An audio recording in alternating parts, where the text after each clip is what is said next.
Hello, good afternoon. Magandang hapon po ulit sa ating lahat, no?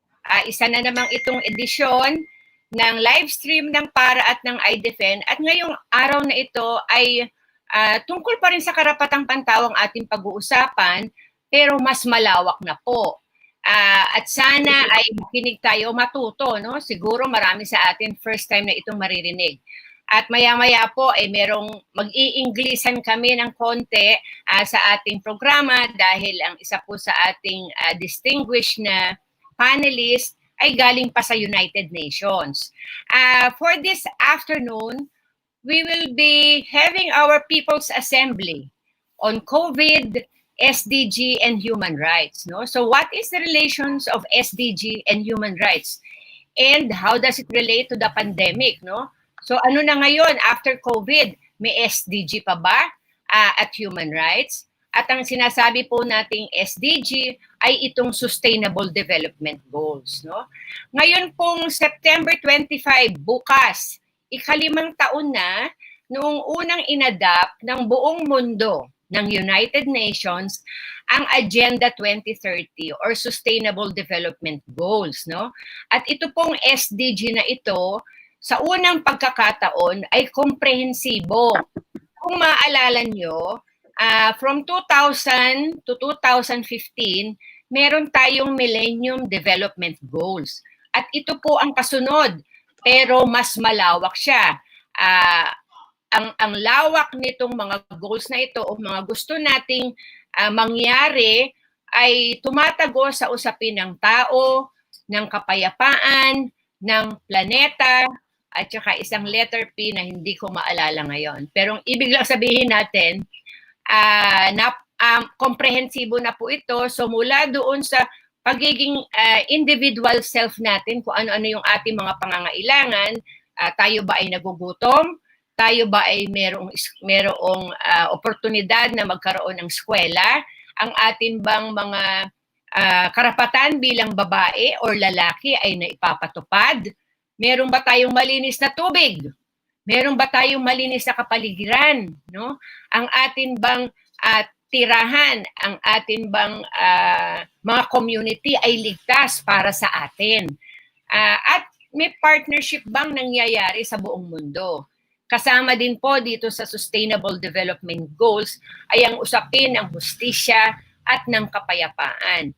Kaya kung mapapansin nyo ngayon, comprehensive ang pag-uusapan natin sa usapin ng human rights. Mula economic, social, cultural, civil, and political rights.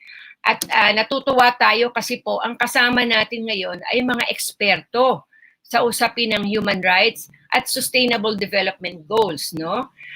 Siyempre, as I mentioned earlier, we have the very new to her post in the Philippines, Ms. Signe Poulsen, from the United Nations. She is a senior human rights advisor of the Office of the High Commissioner in the Philippines. No? And we will be talking to her now. I think this is her first public appearance in the Philippines. But we will be working with her on many critical issues on human rights. And of course, we also have, this is the first time, not necessarily the first time, but very few times that we have our young people talking about human rights.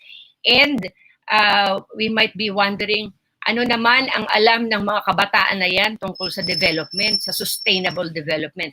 Sus, marami po. As we are always saying, the youth is our future. No? They are the hope of our future. So they have to understand what is human rights and what are these sustainable development goals, because they will be actually implementing it and inheriting our hopefully healthy planet. And so we have Elijah from Freedom from Death Coalition. We also have Vichelle from Education Net, and also Mayang from the Global Alliance on Incinerator Alternatives. I hope I got it right. And our moderator for this afternoon is very well known in the development field in the Philippines. No, she is one of our masters on development work. Ms. Beckie Malay, no, from PRRM, uh, and now she is representing GCAP. They will be discussing about or introducing their organizations later on. So let us enjoy this discussion. Let us learn this discussion because this is our future.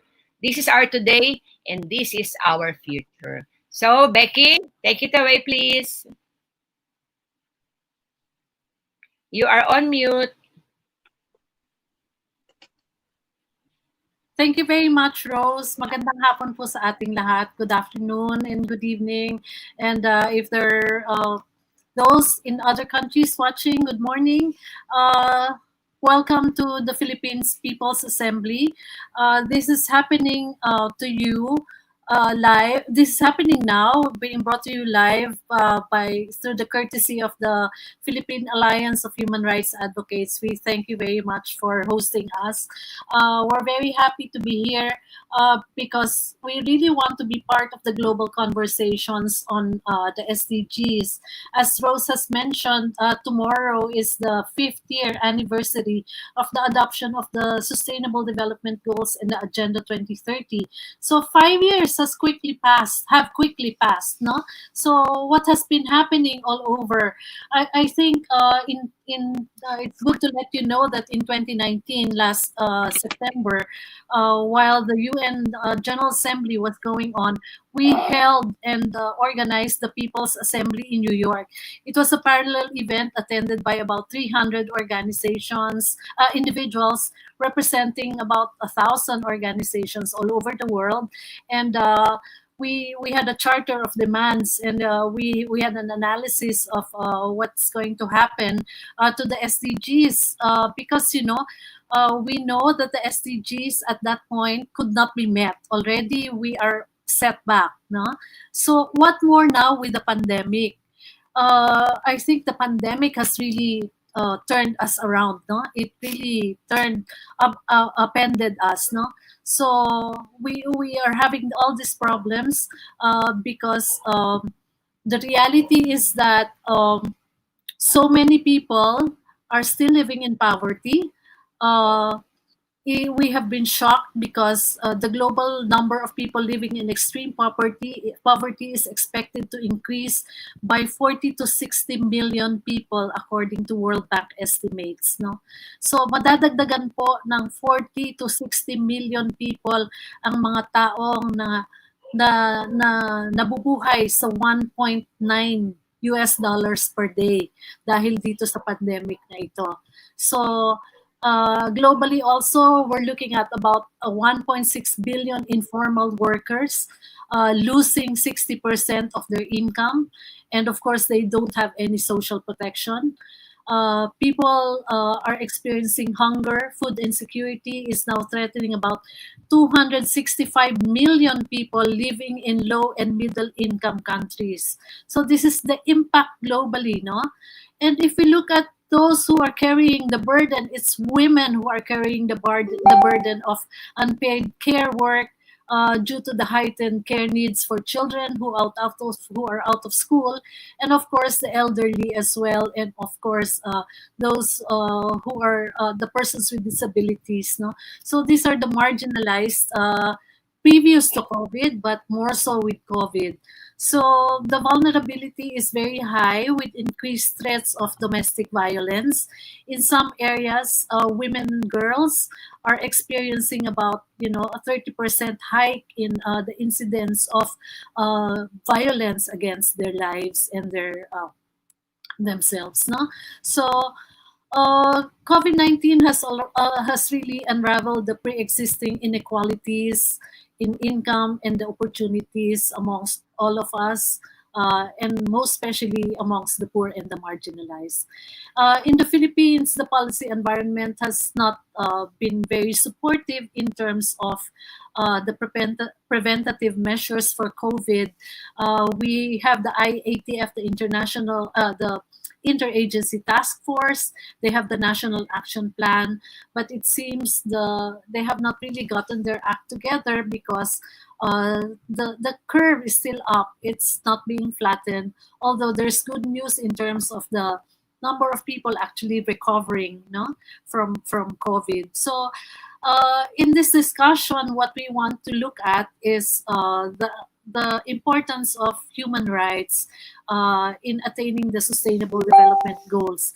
With all these hindrances to the attainment of the goals, we still think, as advocates of the goal, that the SDGs are the best plan for recovery. The SDGs are still the guiding plan the guiding goals that can make us realize better plans. We just have to adjust. There will probably some delays in terms of the actual implementation, but if you look at the guideposts, if you look at the goals as the guideposts, it's actually very coherent and it's actually very good. And to frame this within the human rights perspective, I think it's very important. So I'd like to carry on with the discussion now. We in August had this training courtesy of the KOICA, the Korean Cooperation Agency, International Cooperation Agency. We had a training that was Asia, five countries in Asia. We had this training, and the Filipino participants are the presenters for today. These are their thematic presentations, in fact, to the course that they just finished. They're actually now fellows of the Kyumhee University and the KOICA Capacity Building Project. So I'm very proud to have been their national facilitator and their longtime, actually, SDG advocates. The first presenter is actually a very young woman. She has been an advocate of the SDGs since she was 16 years old. No, she's only 21 now, but she started learning the SDGs since she was 16. So I think it's a very good time for her to really present to us her theme on education under the new normal. I'd like to ask Ms. Vichelle Yumuya to make her presentation on education under the new normal. She will discuss about the problems right now that are happening in the education system and what her recommendations are within the frame of SDGs and human rights. So, Vichelle, take the floor. Okay, hello, Miss Becky and all. I actually sent a message to you, Miss Becky, here in the chat box. Sorry. Yes po. But yeah, I can proceed with my presentation. Yeah, so as because I just to give context to everyone who's watching, I asked Miss Becky and my panelists here to go first because I also have classes right now. So aside from I'm working from in the Philippines, I am also studying right now as a first year law student. So yeah, just to give a little bit. So I'll be sharing my screen for my presentation. So hopefully you can all see my screen. So okay, can you see my screen? So, Yes, okay. yes, maganda. Okay. Okay. Okay. So I'm Vichelle. So I'm actually from Init Philippines, but I'm also a youth leader. So I started volunteering for SDGs ever since 2016. So I was 16 years old back then. So that was like the first year of SDGs, and I learned about that actually by scrolling through my Facebook account and looking for organizations. Then I got really curious about SDGs, and I started joining. So like back then, my favorite SDGs was SDG 5, SDG 6, SDG 16, and whenever I see those colorful SDGs, I take a picture of them, and it's also my wallpaper. But that was like 4 years ago, 4 to 5 years ago. I'm 21 now, and most of my context of SDGs right now is it's really deep. My understanding is deepened, and like right now, I can see the big picture. But also, I'm still learning more about SDGs. So right now, I'll be talking about SDGs, human rights, and education. So first, I'll be just giving really a framework of SDGs and human rights that I've learned, and also saw this from the commission from the UNOCHCR website. And then later on, I'll be discussing the education system right now in the new normal, and hopefully give some recommendations from our organization, and also my personal recommendation, as I'm also a student right now. So I understand, the difficulties of having this new learning right now. So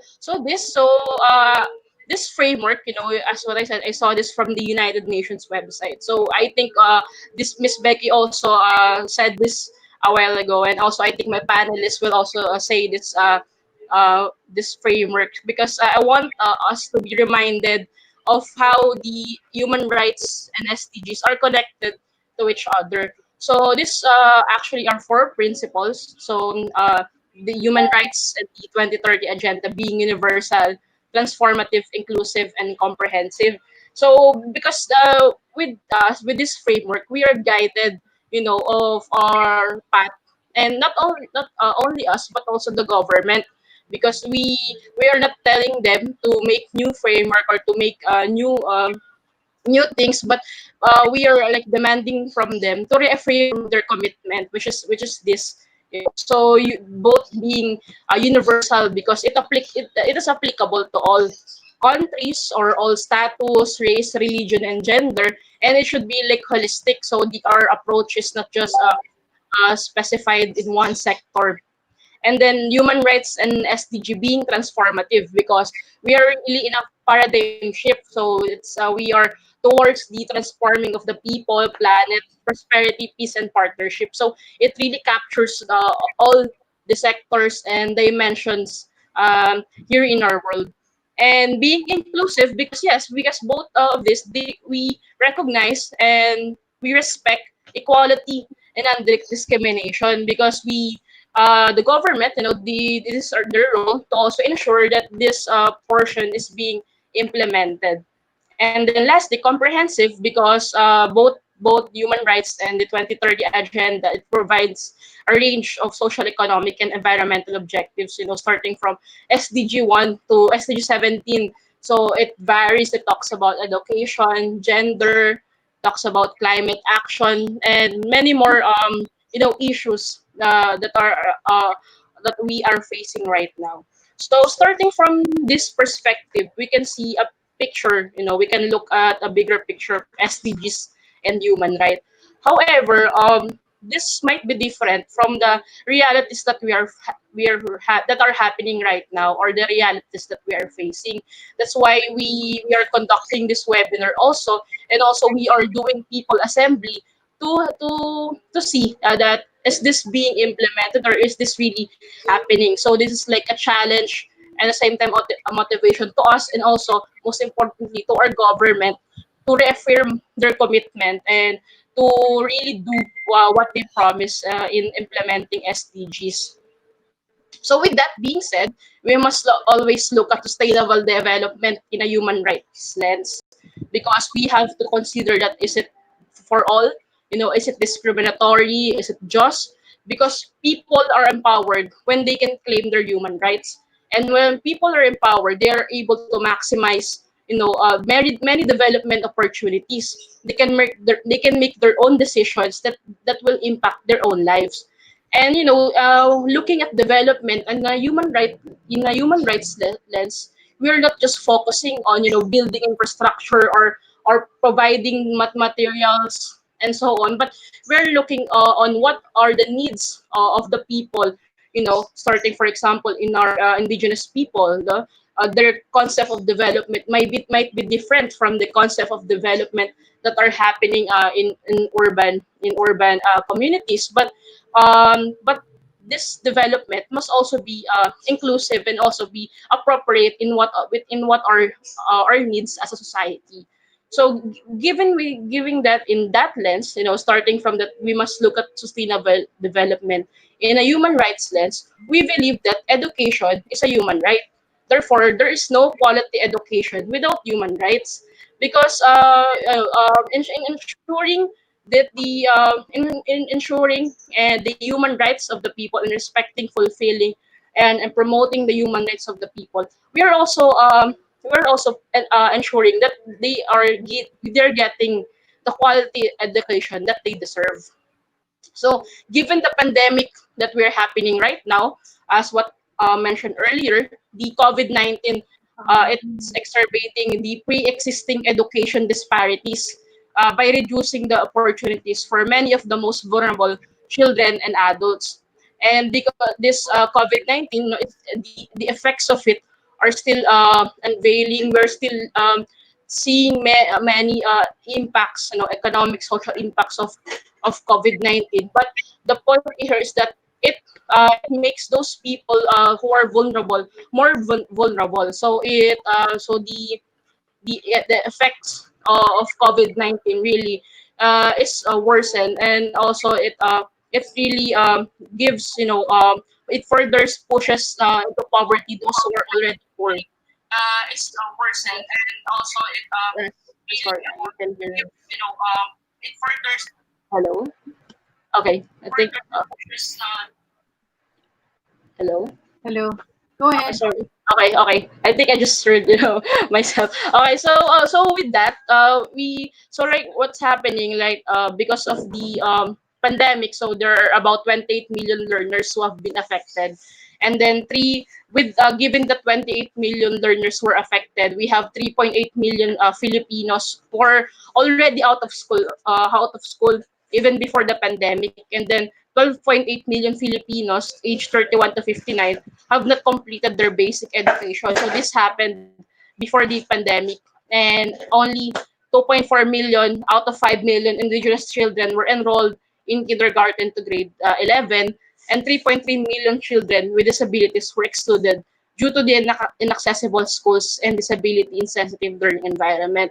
So this figures right here, this is existing even before the pandemic. So what if our fears right now is that the COVID-19, this figures right now will maybe doubled, or maybe these people will be lost in their entire education system at all. So they will be becoming more vulnerable to child labor, trafficking, abuse, and violence. So from this, we can see how education really is a really big challenge, and also must be given priority. Even we are experiencing pandemic right now, because the loss of education to these people will lead to them becoming more vulnerable to child labor, trafficking, abuse, and violence.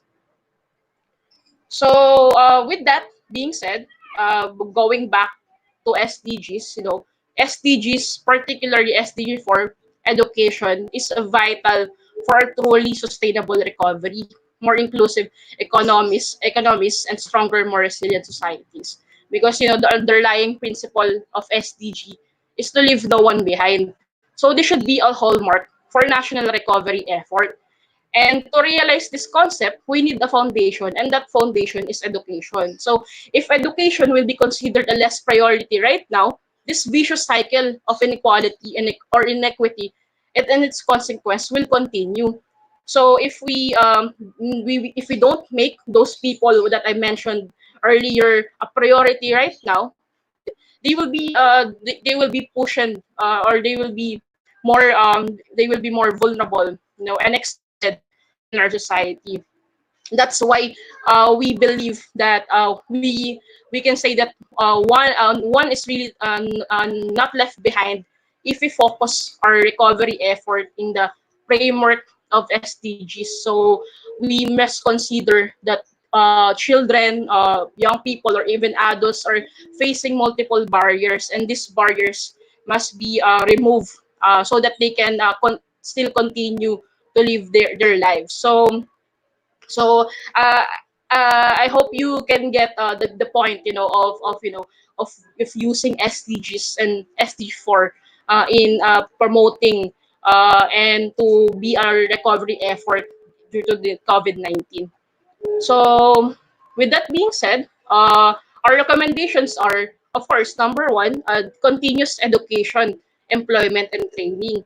Because it's been a cliche that education is is our key, to eliminate poverty. That if we are educated, there is a chance of us not being poor. It's really a cliche. We're hearing that right now, but also in providing education, we must also consider that there are employments available in our country, and there are trainings available in our government. So it's not enough that we just provide education, but also make sure that there are jobs available, that there are continuous trainings for us workers that we can still we can avail right now. And even if we are experiencing a pandemic right now, our resources should be really focusing on still making sure that the education, employment, and training of the people are being continued.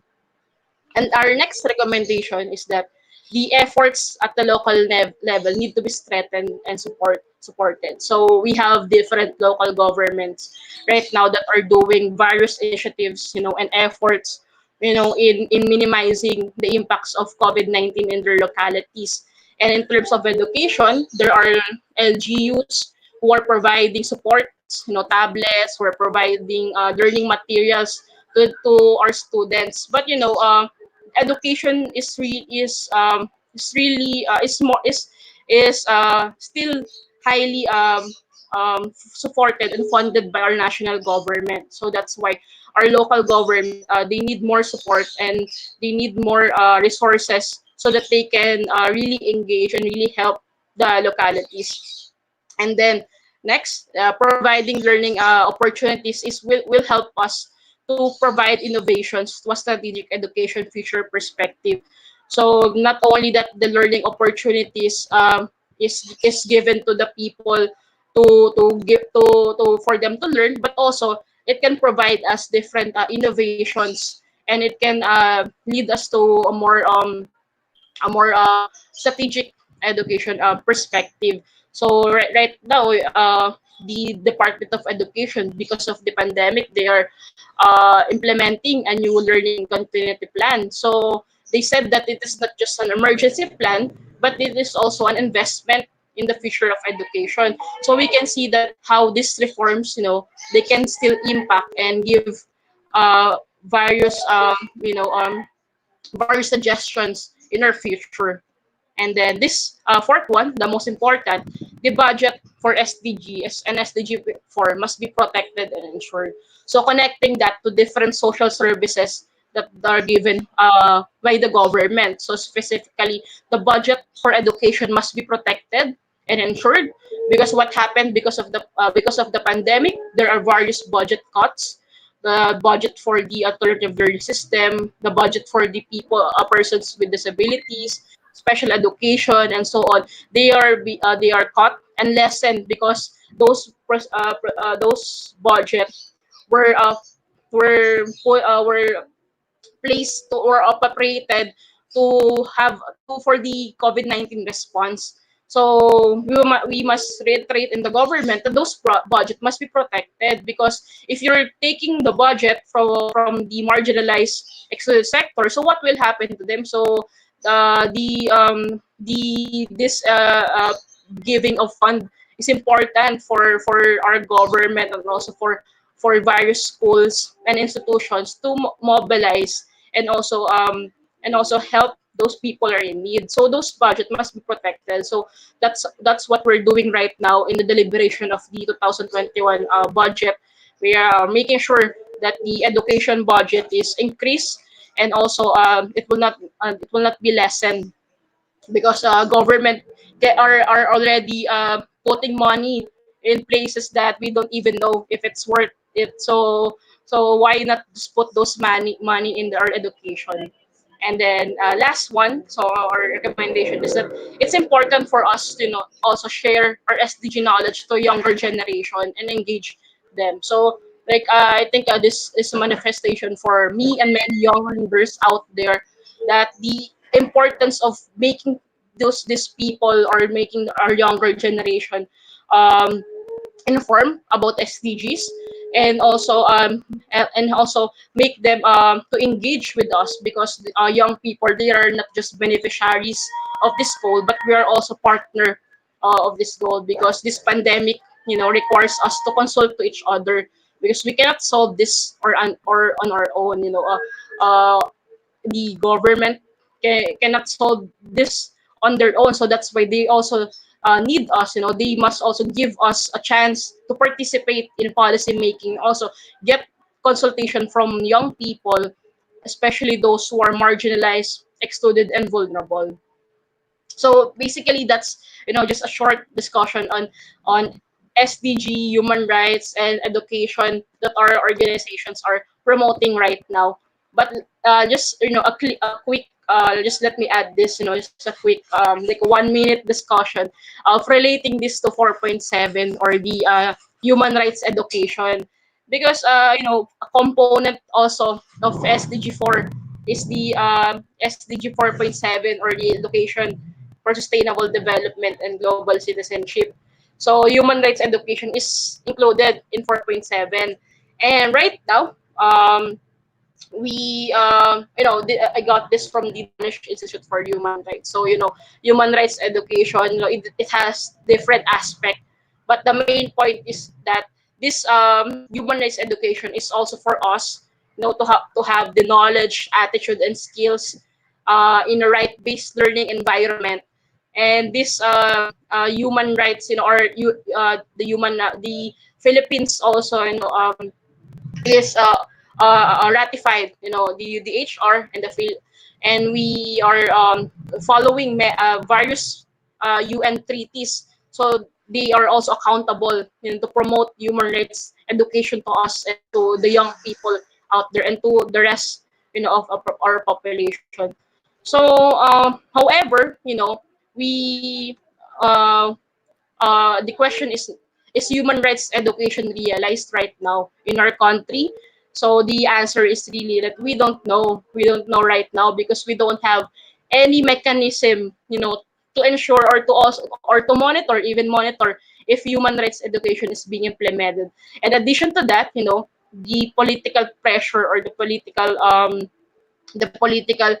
pressure coming from the government and from the administration when we talk about human rights is really it's grave, or it's problematic. So the importance of human rights education is, we are really not sure. We don't know how this is being realized in our country right now.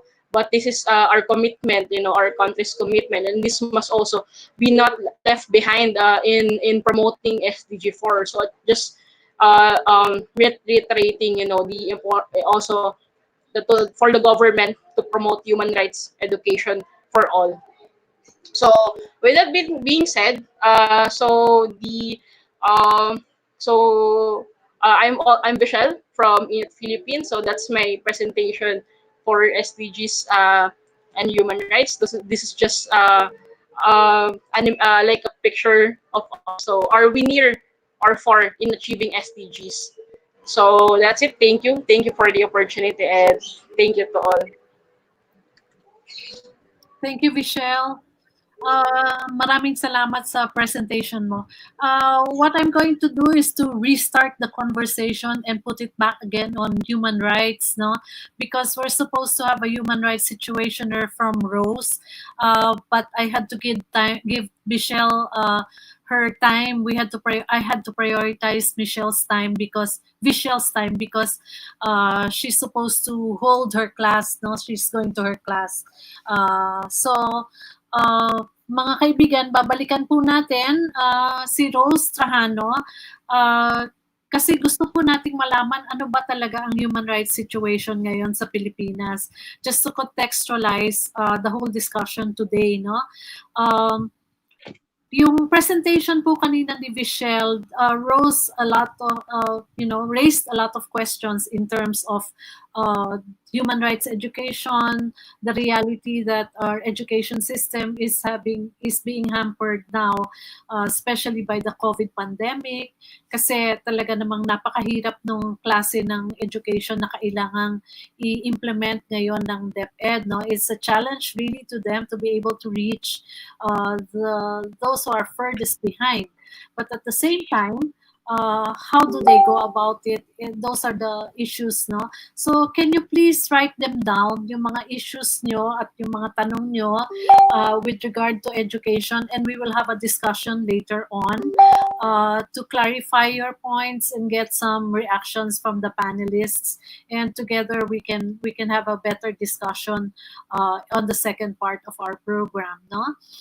But our program now, I would like to ask Ms.Rose Trajano to give us a general situation of the human rights situation in the country, and then this will be followed by some remarks from Ms. Signe Poulsen of the UN United Nations in the Philippines. She's the special advisor from the Office of the High Commissioner on Human Rights, OHCHR. No? So we will carry on with the program as planned. Now I'd like to ask Ms. Rose, are you ready to give your situationer?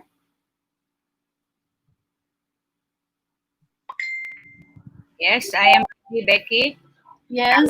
Yes. Can you see my screen? Yeah. Okay. Again, thank you for this opportunity, of course, to share what is the take of PAHRA, no, on the situation of human rights in the Philippines. Perhaps many of the people would be saying the title itself, no, the killing state, is already gory or terrorizing. No, will it fit with the discussion on SDG and COVID? No, so I will be fast in my discussion. Just some highlights, no, of why we say that we now have a killing state. Okay.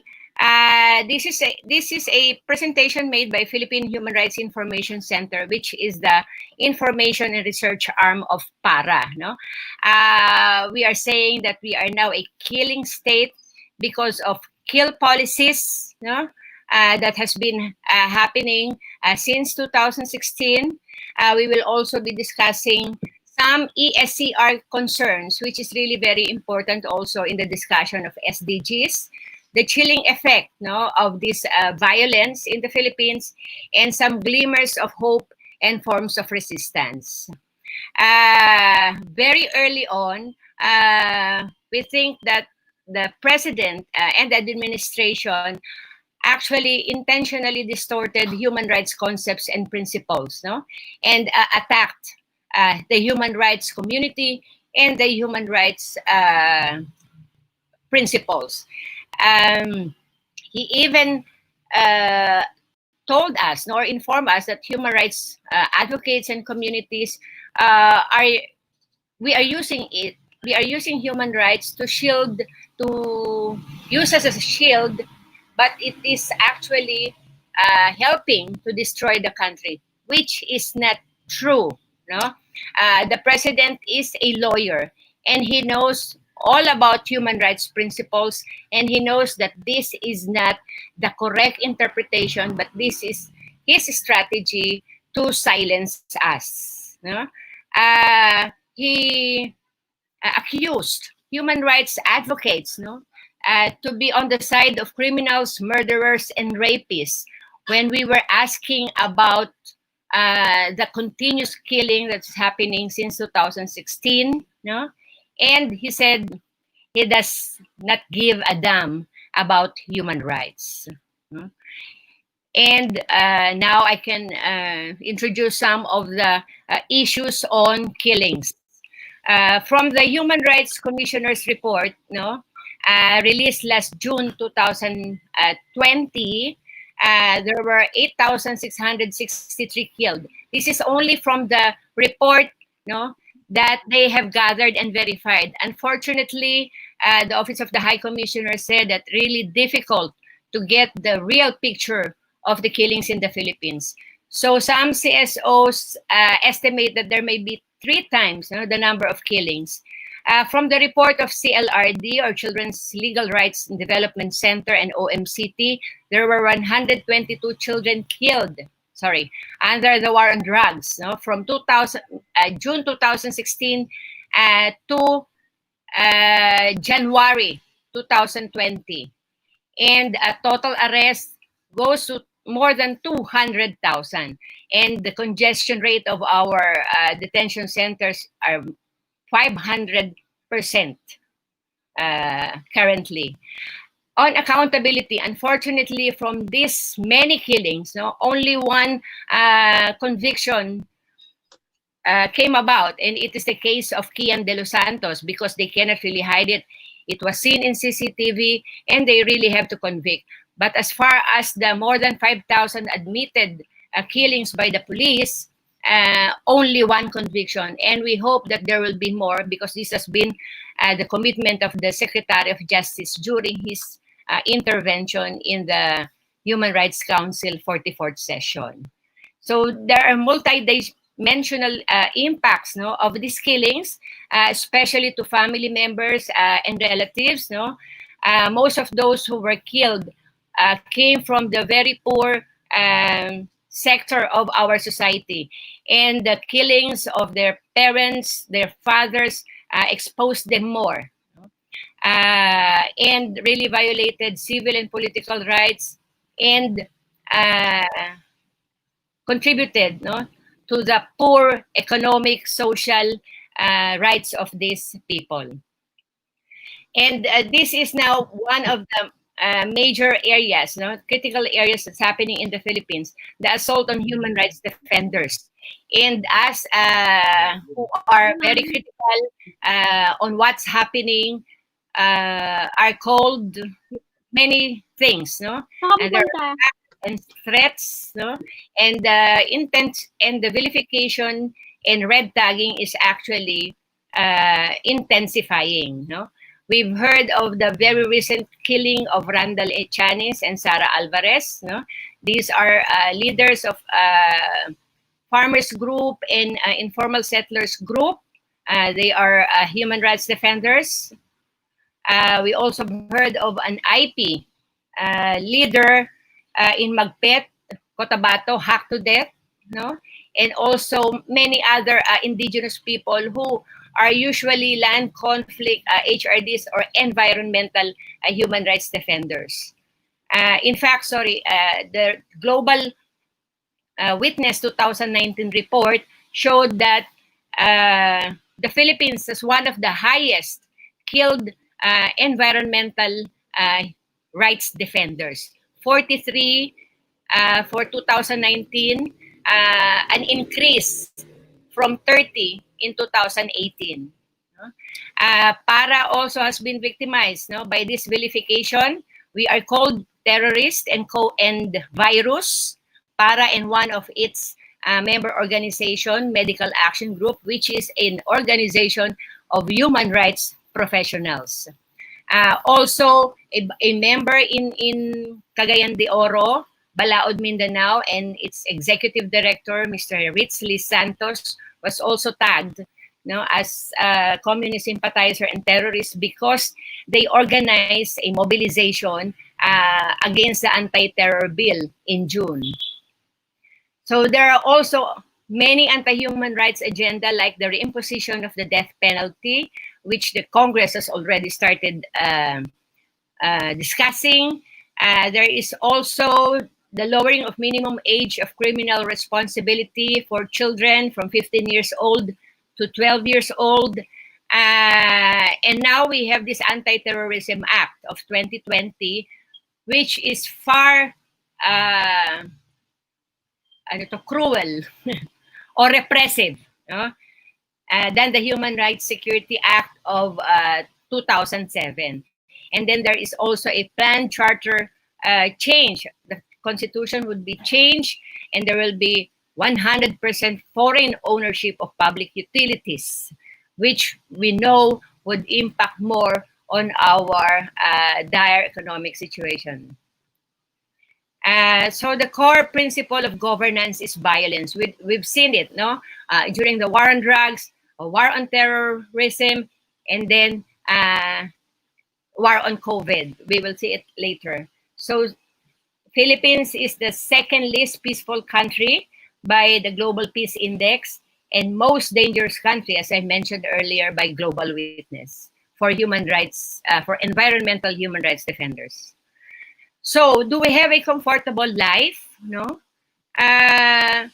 So, during his campaign, the president promised we will have a comfortable life under him.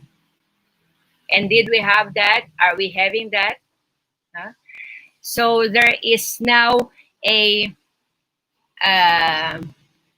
contraction, no, or decrease of our gross domestic product.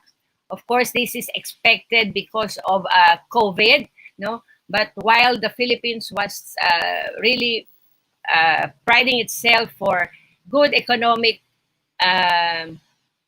condition, no, before the pandemic, now I would actually be more skeptical and questioning it because it seems that we are not really ready. We do not have enough or sufficient funds to sustain, no, or to combat this economic crisis from COVID. So there was a halt of 75% of economic activities and displacing millions of Filipinos. And employment rate rose from 17.7%. So there's 7.3 million unemployed Filipinos right now. No? And may I also add, sorry, within the pandemic period, we saw that the SAP or the assistance program, no, social amelioration program for those who are really in need did not reach everyone. And in fact, we've heard from the news that there are still 10 billion pesos which have not been distributed to those people who are really in need and still having problems right now because we're still in quarantine period. The Philippine economy, based on labor force survey, said that there are vulnerable forms of employment for 38% of those employed. No, so meaning they are always at risk, or they are earning less than what they should be earning, which is most of the time not really sufficient to sustain a daily living wage.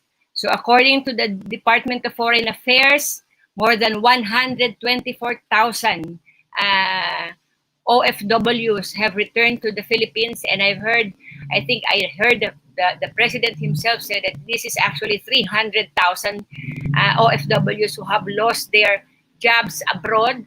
And now they're coming back. And how can the Philippines cope up with this new workforce? And how can this family of our OFWs prevail in these very hard times? So 4.2 million Filipinos increase to June. It's now 5.2 million families who are experiencing involuntary hunger, no? At least once in past 3 months. And hunger is the number one goal. Eradicating hunger is a number one goal of the SDGs. Okay, so there are also some policies that are really anti-poor, like the rice tarification law, the rice deregulation policy. You know, so it's now the Philippines is importing rice instead of strengthening our farmers' capacity to feed us. No? So there is now no food security in the Philippines. And we have this build construction program, which we think is not the priority at this time because what we need is our basic needs. No? And some of the projects are really detrimental to the situation of our IPs. our farmers like the Centennial Water Supply Kaliwa Dam. Okay? This is about rice tarification, Kaliwa Dam, no? And the chilling effect of the violence. It seems that violence have normalized because we have been terrorized very early on because of so many killings, and the civil society is also being accused, no, as participating in the destabilizing force for the government. Even the media and the church are not spared from the harassment and vilification policy. Okay, we've heard very recently, you know, that even the AFP chief, even with COVID, they will see to it that Executive Order number 70, this is the National Task Force against to end local communist conflict, no, will be pursued, as well as the anti-terrorism law, instead of ensuring that feeding, shelter, livelihood is available. No, they will pursue and prioritize this anti-insurgency and anti-terrorism policies. And they will be they will be monitoring our social media platform. No? And this is very ironical because recently, yesterday's news was Facebook took down more than 50 accounts, no, related to the security sector, to the AFP and the police. And these accounts are being used to threaten, to harass, and to vilify again human rights defenders and activists. Okay, and the chilling effect is now felt by the general public. 51% of respondents, this is the general public, agree with the statement that it is dangerous to print or broadcast anything critical of the administration, even if it is the truth. So watch out, be careful with what you post on Facebook or on Twitter, because they are watching us. Okay, so these are some of the violations during the pandemic. Many falls to the category of cruel, inhumane, and treatment of individuals. Many have been beaten, arrested, and even killed, no, for quarantine violations, like these young people, no, who were caged when they violated curfew. I think this is in Laguna, no, and many other penalties imposed to these violators. But at the same time, there are special treatment to government officials and politicians. They can easily have themselves tested, but the common people cannot afford the testing for COVID. Also, special treatment for authorities. This morning, I read another authority, I think it was the NAIA manager, who also had his birthday party. Okay, so if it's them doing their birthday parties, it's okay. But if it's people who are gathering around, then they can be arrested. Of course, the right to livelihood, as mentioned earlier, especially the jeepney drivers who until now, no, majority of them cannot still ply their route, and they have nothing to eat, to feed their children, and is now asking money or alms from in the streets. Inadequate protection of our frontliners, and corruption, no? Very disheartening to hear, no, that this amelioration program, which is supposed to reach the tables of our families have actually been abused by corrupt barangay officials. Okay? Marginalized and non-participation of the people, communities, NGOs in the development of a more comprehensive program to combat a COVID pandemic. But there are glimmers of hope and forms of resistance, and we hope that all of us will fight back.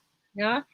We should document and report human rights violations, educate grassroots communities, capacitate a vulnerable sector, provide them training to claim and defend their rights.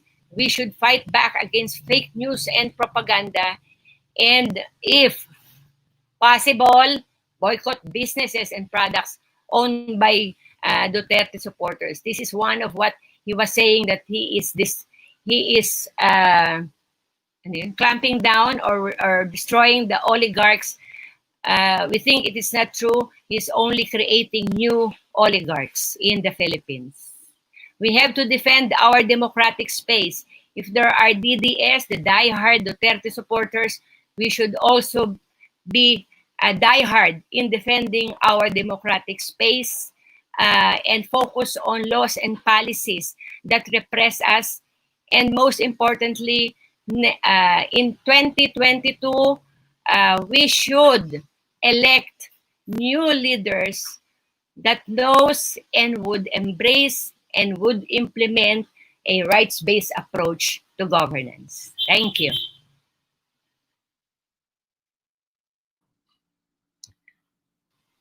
Thank you very much, Rose. It was a very comprehensive discussion, presentation that you did. No, I'd like to react quickly to your presentation because I just remembered that the president addressed the United Nations General Assembly the other night, and in his speech he said human rights is being weaponized against the state. So it was actually a very absurd statement for me because the people are actually protected by the human rights standards. People are actually protected by the Universal Declaration of Human Rights, which happened in 1948. So it was a long time ago that we actually have really, recognized that those rights belong to us. And several conventions.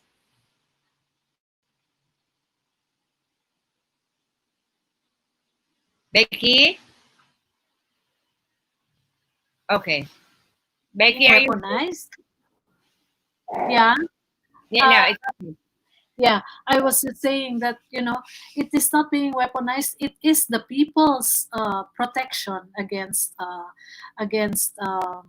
human rights violations. So thank you for your presentation. We can now come now to the presentation of Signe.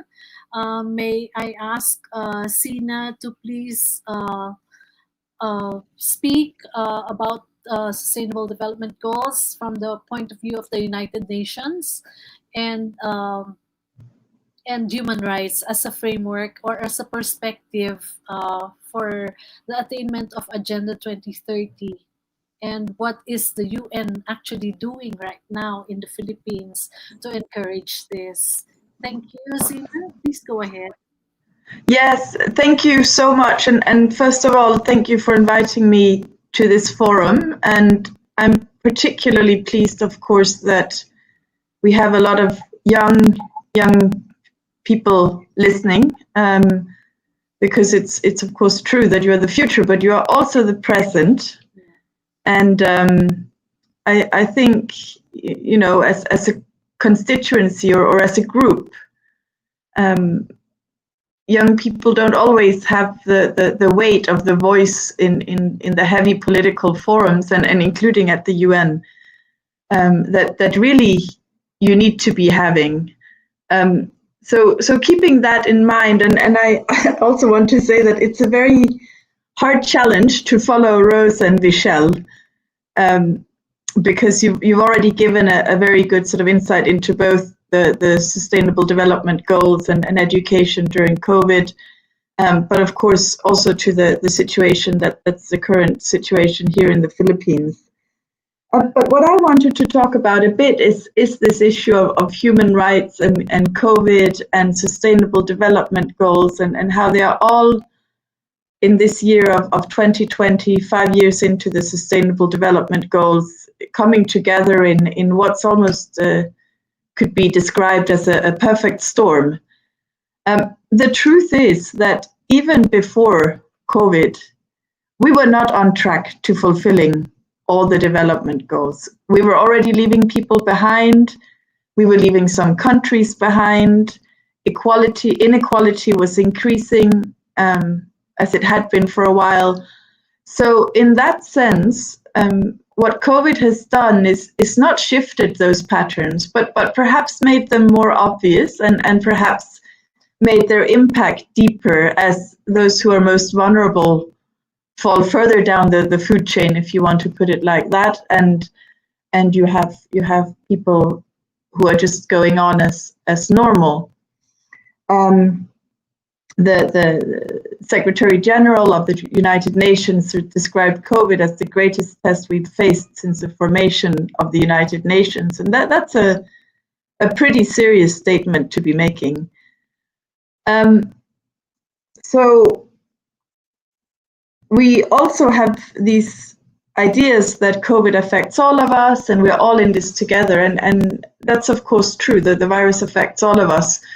But it's equally true that it affects disproportionately those who cannot access healthcare, those who do not have access to clean water and protection and education, or those who are forced to travel and lose their jobs. So that's the first layer. And then the second layer, which is even perhaps more widespread, are the economic impacts and the social impacts of COVID, which again, make it difficult for many people, but have a really detrimental impact on those who are already on the borderline of poverty or facing other challenges like disability, they're migrant workers, indigenous populations. And in effect, those we are talking about are those who are outside or somehow outsiders of these institutions that that exist. Now, the High Commissioner for Human Rights very optimistically claims, and I would tend to agree with her, that human rights principles, norms, and actions offer solutions to the COVID pandemic, not in terms of solving it, which we need medical scientists to do in terms of a vaccine, but in terms of building societies that are resilient to these shocks that COVID brings, societies where there is no political instability, where people can stay safely in their homes, where people know that if they turn up at the hospital, they have an equal chance with everyone else for fair treatment and non-discrimination, so they actually do come and seek advice, where education of children is not so distinguished based on class, where everyone has the access to internet, for example, that enables continued learning. So what human rights brings to that framework is this notion of a basic standard that must be given to everyone. And then, of course, if you have extra, you can go there. But the fundamental and social networks that have to exist are really fundamental to this. So I think the link with the right to health is fairly obvious, and the right to health as a universal service. The link to economic and to some extent social right is also quite intuitive. There is a COVID virus, the economy goes down the drain, people lose their jobs. If there are no social safety nets, then it has a detrimental effect on all kinds of economic rights, like the access to food and water and even education and medicines and all of those things, adequate housing. But the link to political and civil rights is also a very important one to point out, because indeed, in societies where people are not able to voice concerns they have, there is no feedback loop to the government. And so that corrective mechanism that should exist, where if a group is inadvertently or advertently left out of social networks or responses, that can immediately be raised by civil society through their connections with government, and then the government can take action to rectify it. Once you start limiting people's freedom of expression, that loop stops. Once you start taking action against so-called government critics, but people who raise critical voices, people who raise concerns when the state is not doing its full job in upholding human rights, then again, you lose that sort of circle of information that needs to be traveling all the time and giving feedback, both up through the system and back down to the grassroots. What's the government doing? We want information about where the money for the social welfare programs are going. Why are certain people selected? Why are others not? But also back to the government. Oh, this project you had, this social benefit project you had really works, or it really doesn't work because women can't access it. So those are the kinds of political and civil impacts you also see. And in the longer term, of course, the impact of that is even greater because it has the potential to trigger unhappiness, social marginalization, and even instability and conflict.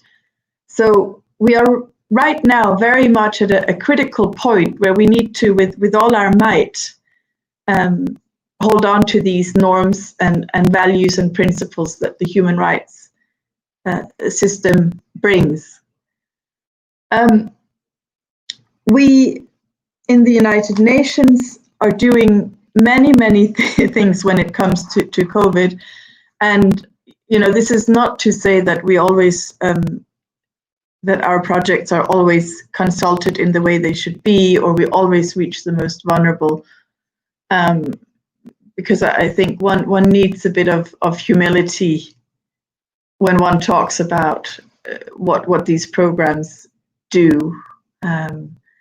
We certainly make an effort to consult. We certainly make an effort to leave no one behind and look at those who are left behind first. But the perpetual problem, I think, with leave no one behind is of course those who are left the very furthest behind are the least likely to be seen. But what we have done so far is a range of projects that were actually, there's a report that came out 2 days ago that sort of outlines in broad strokes the kind of actions that the United Nations different agencies have taken in the Philippines. And these include many different things, but they include things like interventions to assisting migrant workers so they can travel back home, to child protection initiatives, to addressing food security for the poorest and those most at risk. And these programs are carried out in all parts of the Philippines. So currently, in terms of numbers, and again, I mean, I don't think numbers is necessarily the best, indicator of impact, but there's been 149 different interventions that we can count. These include, for example, more than 50 projects that have been technical assistance, like building capacity of local governments in logistics or crisis management or healthcare waste management, and also communication around COVID. The United Nations agencies also help with direct in-kind support, like COVID-19 testing, procuring PPEs, the protective equipment, and in addition to that, some policy initiatives. Sorry, I'm reading off a list here a little bit, but things that would be considered policy initiatives that we would consider policy initiatives are things like learning, education continuity plans, or protecting children from COVID, or even things like how do you make COVID recovery, how do you build back better, as we say, not build, but build back better. So when you do try to initiate small projects to get the economy up and running again, is there a way you can make it green and environmentally sustainable? Is there a way that you can address, marginalized groups so they have opportunities in those economic schemes? So those are the kinds of things, very broadly, the United Nations are doing. And of course, different agencies have different specializations. So UNICEF is the agency that works with children. World Food Programme provides the food assistance. And perhaps most obviously of all, the World Health Organization has really had to step up this year and plays a critical role in coordinating all of these initiatives. But that's more to say also, I think the breadth of these programs really underline that human rights are indivisible and interrelated. So it's not enough to address the immediate, health factor. We have to also address at the same time protection of vulnerable groups. We have to look at things like non-discrimination. We have to look at governance and how that works, both at the local level, where it was already mentioned that if you don't have strong checks and balances, you may have things like corruption, and how those link together. Once you have a coherent system that's based on these fundamental principles of values of leave no one behind, fairness, no inequality, and social systems for everyone, then you can really move towards what is considered a human rights-based approach, which creates societies where, while COVID will always have an impact, it's minimized to the extent possible. So I will end it here with perhaps saying that one of the things I think the international community needs to do as part of this crisis and crisis response is really also to take an in-depth look at, why have we ended up, in spite of having had 5 years of the Sustainable Development Goals, and before that the Millennium Development Goals, in a situation where inequality and vulnerable groups and discrimination and poor governance still has such a poor record in many places, that we can't, we haven't been particularly brilliant. I won't say we've been ineffective, because I think some good things have happened, but we still don't have systems that address these levels of crisis in the way that I think the founders of the United Nations would have, wished if they could have had the foresight back in 1945, that the United Nations, but also the member states could work together and solve these very serious and complex problems. I don't know how much better we are at it today than we were in 1945. So I'll leave it here, and I look forward to a discussion with all of you on these issues. Thank you very much. Thank you very much, Signe. Very enlightening and very comprehensive as well. At this point, I'd really want our next presenter, who is supposed to be the first presenter, Mr. Elijah San Fernando. He is a member of the board of the Freedom from Death Coalition. In fact, he's the vice president. He's one of the vice presidents. And he is a member also of Social Watch Philippines, and also the Global Call to Action Against Poverty, or GCAP Youth. So, Eddie, please go ahead. Yes. Okay. Hello. Good afternoon, everyone. Good Yeah. afternoon, Ma'am Beckie and everyone here. Thank you for inviting me to speak. I have a presentation. Pwedeng share na po, the one I emailed. Anyway, Vichelle has opened already the topic of linking sustainable development to human rights. Now, I'm going to talk about sustainable development goals, human rights, and economic development. And let me start off by reiterating that human rights and development are important concepts or cornerstones of the United Nations Charter. These are two distinct topics, often tackled and treated independently of each other, but we must strongly point out that human rights and development are interdependent of one another. The working paper called Economy of Human Rights discusses the relationship between human rights and economics, and it can be understood in two ways. First, environmental protection, peace building, and economic growth are all factors that precondition or enable the fulfillment and protection of human rights. Second, and this one is interesting, the relationship can also work in such a way that human rights can enable progress related to these development drivers.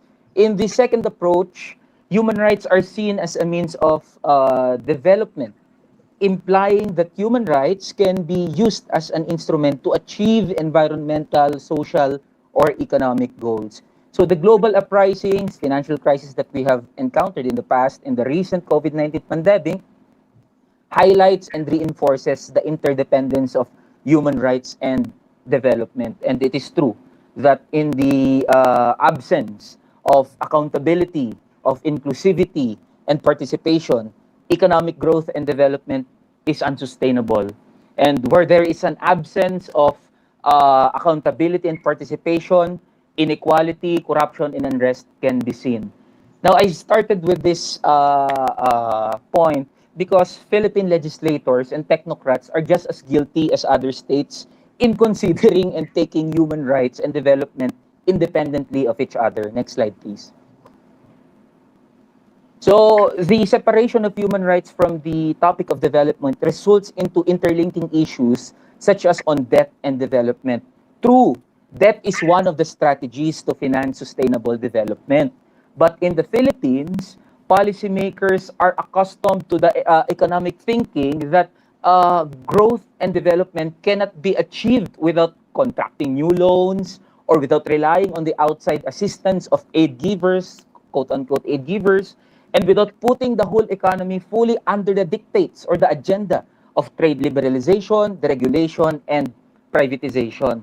In fact, debt service allocation, budget deficit, and taxes have been growing year by year. Now, in the COVID-19 pandemic, the situation has worsened. Current outstanding debt actually soared by past 9 trillion pesos and is expected to breach 10 trillion pesos by the end of 2020. And yet, the age-old problems of mass poverty, unemployment, underemployment, lack of social protection for the many, and vast social and economic inequality have remained unsolved, let alone unaddressed. So another thing that we can take a look at is that despite the trillions of pesos in loans, supposedly for COVID-19 response, the vulnerable and poor Filipino families haven't received anything yet from the government. This has been pointed out by Ms. Rose a while ago. Next slide, please. This one is, over the years, economic activity in the country has been growing. This can be attributed to many factors, but one highlight is that labor productivity is increasing, but real wages have remained more or less stagnant in the past 15 years. Now, come COVID-19, big corporations and companies who benefited from their overworked and underpaid workers are the first to ask bailouts. And what's worse is that just recently, the government announces the introduction of new taxes, additional burden for the working class majority in the coming years of 2021 to 2022. These include the introduction of digital taxes and the slashing of corporate income tax from 30% to 20%. So as we can see over the years, there is a recorded economic growth, but this growth, when faced in the reality of labor productivity and real wages, seem to favor a small few. And come COVID-19, with the enormous loans coming in, the working majority who have not benefited from the fruits of growth and development are in the sidelines again. And one can't help to ask, whose prosperity is this? Whose growth and whose benefit? The picture is clear. This is less worries for the few and more burden for the working majority. Next slide, please. So, yeah, next slide. Yeah, this is what happens when human rights are excluded from the topic of economic development. So the government fails to formulate development policies on the basis of active, free, and meaningful participation of populations, resulting into policies favoring the few, the elite few. The government, as a duty bearer, do not impose strong corporate oversight, accountability, and responsibility to respect human rights.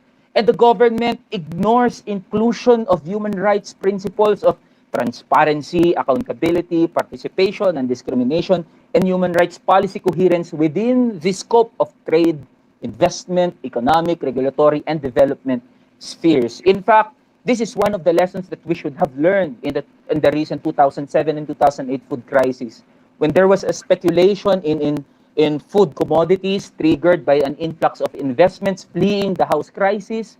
It resulted into several interlinking problems and issues that we are still experiencing right now. The absence of human rights safeguards resulted in serious food insecurity and hunger, particularly in food importing poor countries. Next slide. So, with all this problem and with all that I've discussed, this is where SDGs and human rights, SDGs plus human rights, are highlighted. Had the policymakers used this as a framework and wholeheartedly implemented it, we could have been in a relatively better position. But not everything, not everything is lost. Our government is part of the 2030 agenda when the UN unanimously adopted it. We can use the very same framework in holding people in power into account. SDG 16.5 tackles corruption and bribery. SDG 16.6 talks about effective, accountable, and transparent institutions. SDG 16.7 highlights the need for responsive, inclusive, participatory, and representative decision-making. Aren't these goals beautiful to be used as a platform for us to engage the government? So the financing also for development need not to be debt-ridden. And it is also already enshrined in the Sustainable Development Goals, particularly SDG 17. SDG 17.1, so instead of having to get loans from other countries, why don't we strengthen domestic resource mobilization and strengthen the domestic sourcing capacities? SDG 17.7 is about partnerships for resourcing strategies. SDG 17.18 and 19 are about data monitoring and accountability. And then we have economic development and human dignity can be attained hand in hand. Should we just use SDGs and HR as a powerful, effective tool in realizing this? Next slide, please. So much has already been committed by the Philippine government, and there are more promises and commitments that the current government has undertaken right now. But the challenge is how to realize these goals in 15 years after so many years of trying to deliver on virtually same set of promises. And we fail in achieving MDG. Now we have a more ambitious SDGs. So the challenge is how to realize that. And if the Philippines is to deliver on these more ambitious goals, it needs to recognize and confront serious obstacles to achieving these goals. And we need to shift our development paradigm. It's high time that we must shift our development paradigm from growth-oriented, debt-oriented, to one that is rights-based and needs-based development model. So, next slide. So this, if we are to move forward and build back better, having seen the effects of COVID-19 in our country, in our economy, in different sectors, these are some of the recommendations. So we must uphold human rights as cornerstone of COVID-19 response efforts. We understand that there is a need to stimulate the economy, that we understand that there is a need to protect the working majority, but this should not be conducted at the expense of human rights, fundamental freedoms of the majority. We should suspend implementation of regressive tax laws, and we should redraw the budget to reflect current realities and priorities, prioritize domestic sourcing, and this one we have been actively advocating in the Freedom from Debt Coalition. Cancel all external debt payments due in 2020 and 2021. And most of these external debts are favoring onerous contracts and loans. Let me end by quoting one of the philosophies of Freedom from Debt Coalition and other networks. Next slide, please. So the economy and economic life is not about just ensuring human survival, nor the allocation of scarce resources. The economy should be aimed at providing the material requisites to ensure human life with integrity and dignity in all its fullness.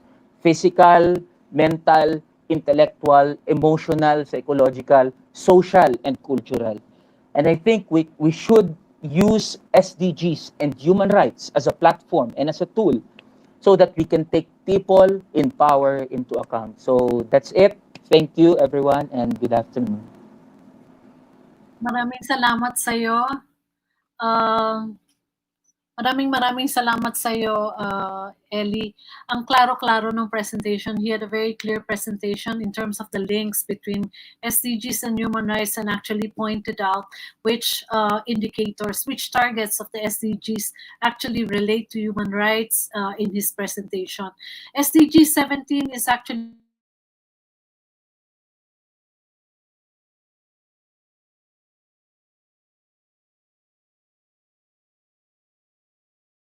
which actually says there's financing sources from domestic resource mobilization, that's taxes, and then of course the international financial architecture from trade, all of these other exchanges of goods and services that can finance the SDGs, including technology, which is another means of implementation, and partnerships. No, so these are the kinds of financing that we are actually looking at in terms of achieving the SDGs, the Sustainable Development Goals. So whether it's education that you're looking financing for, or health, or poverty alleviation, or any of the goals, water and sanitation, land, forests, and cities, all of these are actually financed through very varied means of financing. And when talking about the kinds of the kinds of debts that the many governments are contracting, it has become really problematic. The kind of debt, the volume of debt that we have contracted now in the Philippines is quite high. And the issue here is actually how well the money is being expended, where are the monies going. We need to be able to monitor and make our government officials accountable.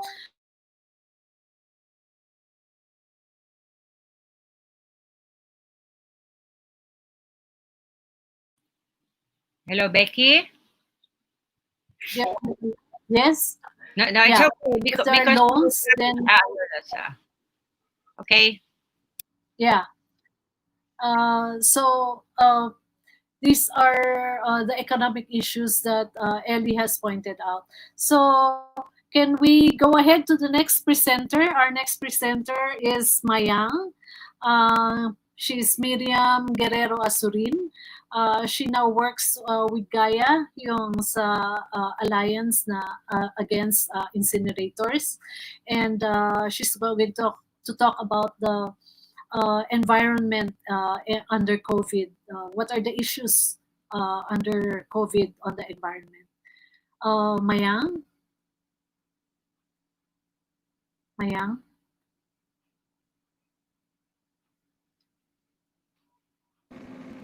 Mayang, Hello. Yes. Yes. Hello. Thank you. Hello. Good afternoon. Good afternoon. I have slides. Is it there? Mayang, please open your video. Okay. Yeah. All right. So, hello, I'm Mayang Guerrero Azurin. Currently, I am the Deputy Director of Global Alliance for Incinerator Alternatives, Asia Pacific region. Let me introduce our organization. Gaia advances successful community-driven waste solutions through systems change and policy advocacy. Our efforts focus on three initiatives: promoting zero waste, reducing problematic waste streams like plastic, and putting an end to the ineffective and hazardous practice of burning waste. We are a worldwide alliance of more than 800 grassroots groups, non-governmental organizations, and individuals in over 90 countries, whose ultimate vision is a just, toxic-free world without incineration. In Asia Pacific, we have more than 200 members from 20 countries, addressing unsustainable production and unsustainable consumption at the municipal healthcare levels. So we take on hazardous waste management, toxics and pollution, and environmental injustice as our agenda. Over the past 50 years, global production and consumption of plastics have increased more than 20 times over, and plastic production has reached 320 million tons a year. So this is where I am going to focus my discussion. I cannot discuss the entire environmental problem in the Philippines, no, because it's not our mandate. I will only focus on the plastic waste.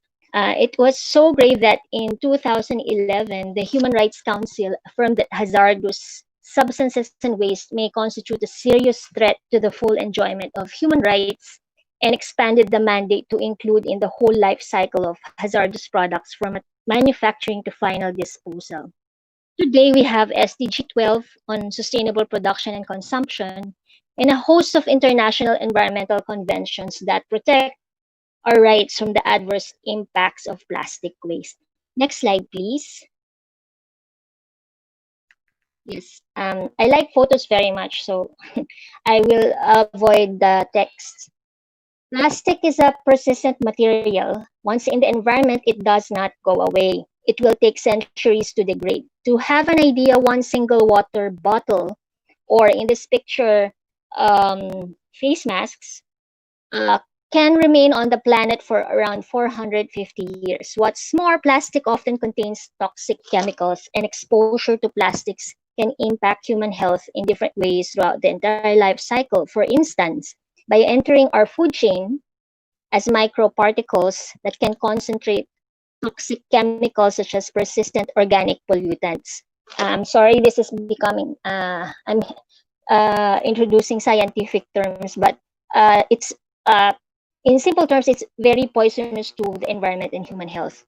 Burning plastics, and quite recently branded as solutions to climate change in the terms of waste to energy, WT. If you've heard this, this is being peddled as a climate solution, which is actually more harmful than coal, natural, and gas sources of energy, has been a fad among governments and international financial institutions. So they burn waste, they burn plastics, which they think would be converted into clean energy. And it goes out to the air or leaks into the land and poisons our food chains and waterways. And this is lethal to human health and the environment. So just how affected are we from plastic waste in the Philippines? Very bad, and even worse during the pandemic. First, production is not aligned with sustainable development goals.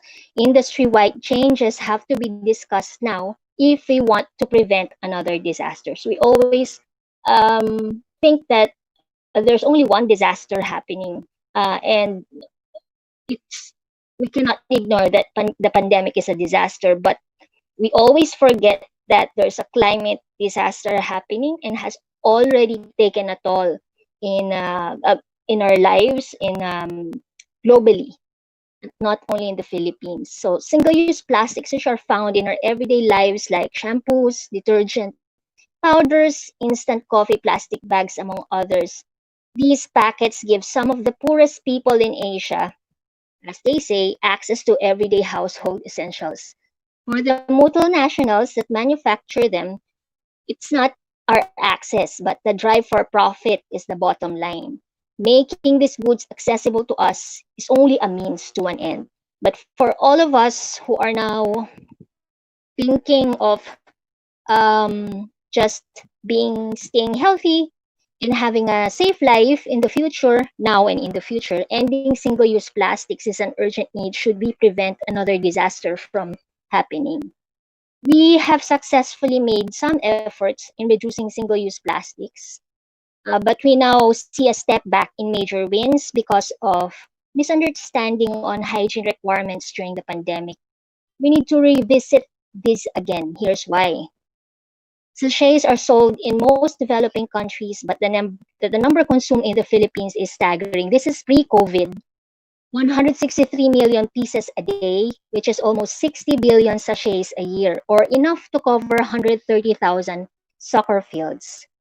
We have successfully made some efforts in reducing them, but we now see a step back. Some people say that single-use plastics are more hygienic, but we're not pretty sure if not unless they're sanitized. In 2019 alone, 5 days of coastal cleanup on the Manila Bay Island last year yielded a total of 16,000 kilos of trash. That was just a result of a 5-day coastal cleanup. We studied the waste along coastal areas and landfills from our cleanups and found that 60% of it came from just 10 brands, led by Nestle, Unilever, and Procter & Gamble. Imagine that these three companies are what they are putting in our marine life, health, and budgetary allocations for waste management, just because there is profit from doing it cheaply. This is a clear violation of our national laws, community rights, and individual rights to be healthy and safe. During the pandemic, despite millions of people being told to use face masks, little guidance has been given on how to dispose of. As countries begin to lift lockdown restrictions, more masks will be needed each month globally. Initially, discarded masks may risk spreading coronavirus to waste collectors, litter pickers, or members of the public who first come across the litter. We know that in certain conditions, the virus can survive on a plastic surgical mask for 7 days. But this is just a little impact, or problem. This is more of a problem of lack of better disposal practices that has to be seen, especially post-COVID. Without better disposal practices, an environmental disaster is looming. Remember that the majority of masks are manufactured from long-lasting plastic materials, and if discarded, can persist in the environment for decades to hundreds of years. This means they can have a number of impacts on the environment and people, and long-term animals and plants are also affected. We cannot continue to ignore the impacts on the environment. Next slide, please. Health and public coffers. This kind of production has on our national and individual lives, especially after the pandemic. Second reason why plastic waste is so bad in the country, we are an importer. We import, among other things, plastic waste from other countries. Customs data from 2018 shows more than 3 million kilograms of plastic recyclable waste were imported to the Philippines from the US alone, declared in customs documents as waste, pairings, and scraps of plastic. Iba pa yung mga electronic waste that have plastic components that we receive from Canada and Japan. The waste found in industrial areas such as Valenzuela City is usually mixed with locally sourced raw materials. Of course, we have witnessed the spat with Canada late last year or early last year. We also have a strong history in rejecting Japan's electronic wastes some years ago because of the importation of waste. As a developing country, this is against our collective and individual rights. In the time of pandemic, we will expect developed countries from rapidly sorting to greater production due to the recession and cheaper public management, including waste management that is shouldered to, passed on to developing countries like the Philippines. We should not allow developing countries to accept their waste as a method to their recovery plans. We are easy praise, and third, we are easy praise for false solutions, dubbed environmentally friendly methods or technologies. One of these is the waste to energy, which means we burn plastics and hopefully convert them to clean sources of energy. It looks simple and seductive for the ones who are not educated on climate-friendly solutions. Once these plastic wastes are burned, they emit toxic chemicals out in the air, and leakages can affect food and water systems. So in Indonesia, in one of our partners, they have found out that the incineration have leakages, and it contaminated their waterways and land. So the chickens, the eggs that they eat every day, which is the number one source of food of protein among poor communities, has have this plastic um, contents in the eggs that they eat every day. Who are most affected? No, everyone is affected, but there are the most who are the most marginal, marginalized and vulnerable communities that are affected by plastic waste.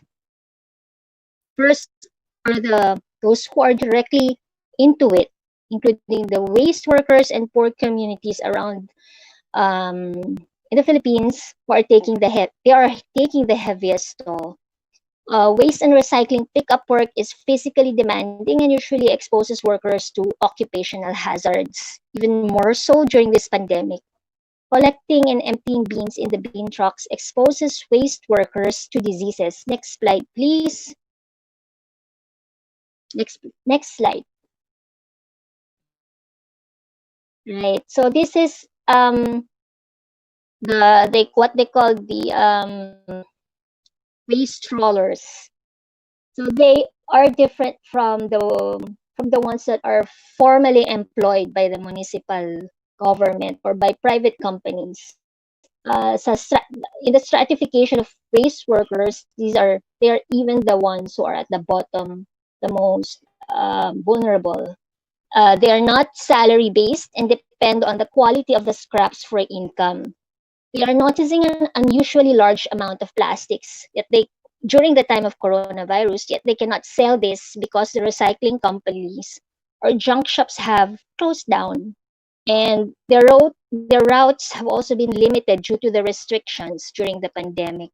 Most of all, they don't walk with PPEs. They travel a lot, they walk around, but they don't walk with PPEs and masks and make our communities clean.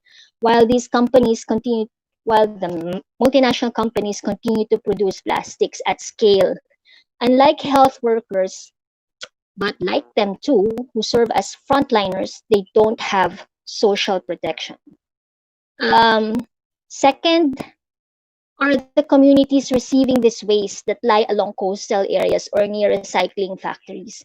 Every year, some 47,000 people die as a result of acute poisoning from hazardous chemicals, while many others develop life-threatening diseases, such as cancer. There is a community in Valenzuela, for example, that sits beside recycling a small enterprise. It's recycling factory, and because of this operation, they cannot enjoy fresh air. They have to rub Vicks Vapor Rub and spray cologne so as not to smell the bad odor. And most residents have recurring lung problems because of this recycling factory that burns plastic waste. From what? From imported plastic waste. So from customs, this factory receives plastic wastes and continue to poison the community. Another marginalized community affected by this are the fishing communities that depend on marine resources for a living. About 14 million people live in Metro Manila. Much of the trash ends up in the sea. After China and Indonesia, the Philippines ranks as the world's hello? Hello? Ayan. Hello? Yes, we're still here. Right. Mayang, Sorry. can you wrap up, please? Right. And so what we want governments to do, actually I'm going there now. Okay. Immediately we need social protection for waste workers, ensure waste management regulations are observed by local governments, review and uphold their environmental and safety regulations. In the long term, we need to ensure recovery plans, laws, and and ensure that it does not promote a dirty recovery plan. There's a serious risk that polluters could emerge from this crisis bolder and potentially more profitable than ever. There is a serious step back in environmental wins and may even be forgotten in a post-COVID scenario, leaving the poorest and ecologically fragile communities behind. We did see a lot of government and multilateral government organizations acting on the pandemic rationally, and we only hope the same attention can be made to reduce inequities, particularly induced by unsustainable production and consumption systems. We call the Importantly, we call the government to prevent having another disaster by pushing for social protection, environmental sustainability, and human rights as the pillar of its recovery plan. Thank you very much. Oh, thank you, Mayang. Maraming salamat. I think you really pointed out what the issues under the pandemic, environment issues under the pandemic that we are actually experiencing. No, it's very specific dun sa waste ng management ng plastic waste and PPEs and all of this kasi there's really a big surge in the use of these materials, but we do not know where they are going. No, so very excellent presentation that really wakes us up to the importance of proper waste management and keeping our environment safe and healthy. So the next part of our program, we're running out of time. We have several questions that and comments that we received from our friends, but we'd like to take a break for a while just to digest some others that need questions answered, and please just tune in to the Facebook Live and comment on the comments section for your questions. No, you can also write your comments in YouTube as well. So please, can we go now to a short break? We are going to show a video. Rose, this is the video of a song that was composed by one of our friends, my former colleague in PRM, Mr. Joseph Puruganan. He now works with the focus on the Global South, and he did this song. What is the title of the song again, Rose? Pagkatapos nito. Pagkatapos nito. Yeah, this is song about what would be after the pandemic. It's a question of how life is going to proceed after the pandemic. Pagkatapos nito is in Filipino, meaning after this, what happens? Okay? Okay, let's have Joseph.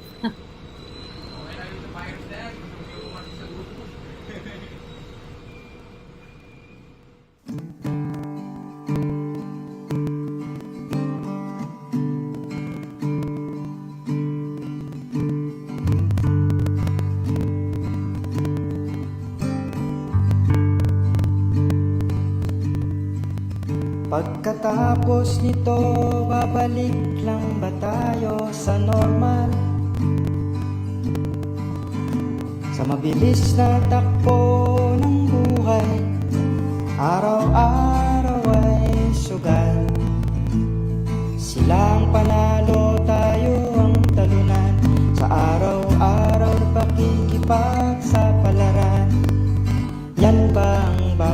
babalikan pagkatapos nito? Yan ba ang babalikan pagkatapos nito? Pagkatapos nito, balik lang ba sa dating gawin? Sa marahas na takbo ng buhay, puno ng takot at pangamba, ligalig ang laking kaulayan, mula umaga hanggang gabi. Yan ba ang haharapin pagkatapos nito? Yan ba ang haharapin pagkatapos nito?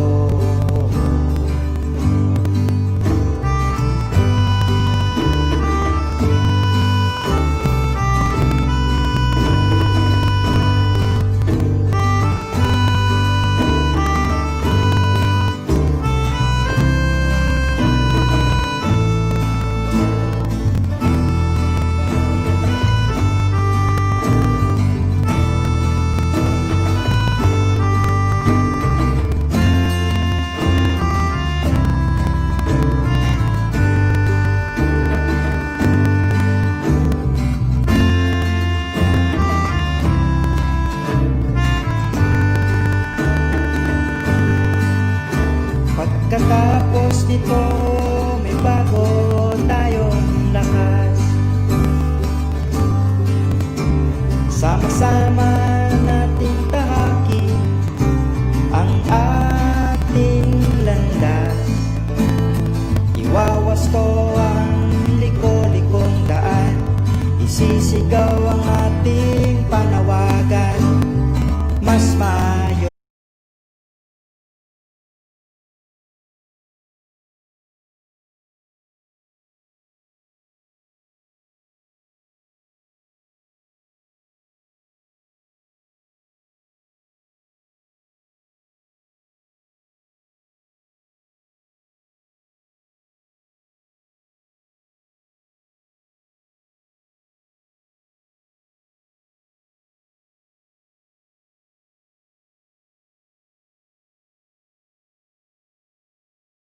We have to leave. Live streaming is on.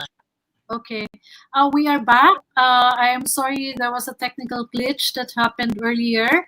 I was just reading the Facebook comments of Mitzi Chan, who was saying stand up and fight for our rights, and that human rights are very essential to economic development. And he is sending her regards to Elijah San Fernando. Her kudos to Elijah San Fernando. It looks like she's a fan. Anyway, another question. A question that has come up is from May Cinco of Education Network. She wants to address this question to Signe. She's asking about the budgets worldwide for education not being directed to education because of COVID. So how does the UN deal with this? When education is actually a right, how do you ask and push the government to actually fund education in this time of need, no? Great need. So Signe? Yes, thank you very much. And I think it's a really valid question as more and more countries go into a situation where the budgets are maybe not as what they were in years past. So first of all, as member states who ratified the Convention on Economic and Social and Cultural Rights, states of course have an obligation to not take retrograde steps. And looking at government budgets is part of that. While, of course, a budget for COVID prevention is important, and for health systems will need to be important and continue to be important. I think in many cases you could also argue that an education budget is a COVID prevention tool. If people have access to education, if schools have resources to have clean water and good facilities and desks that are with proper distancing and where students don't have to share. That's also a way of continuing to fulfill basic rights in a way that also prevents COVID and allows the rights of the child to continue. And of course, whenever someone says or any government says that they cut education to prevent COVID, you have to look at the budget as a whole. I mean, what's not being cut?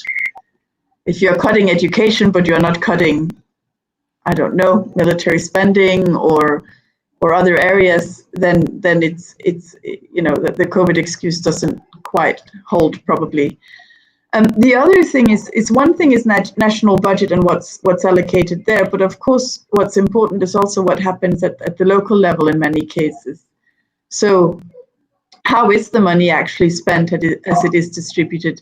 Is money for education, focused on small groups of students or particular, issues, or is it genuinely money that is targeted towards ensuring that everyone has equal access without discrimination?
Beckie?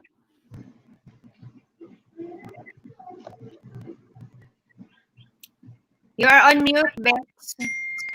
Oh, sorry, I got disconnected. I was also connected. Yeah. Okay. Tina, are you done? Yes, no, the only other thing I wanted to say was, of course, local budgets and how governments channel funding is extremely important. So that it's funded, it's challenged, so that budgets are genuinely, targeted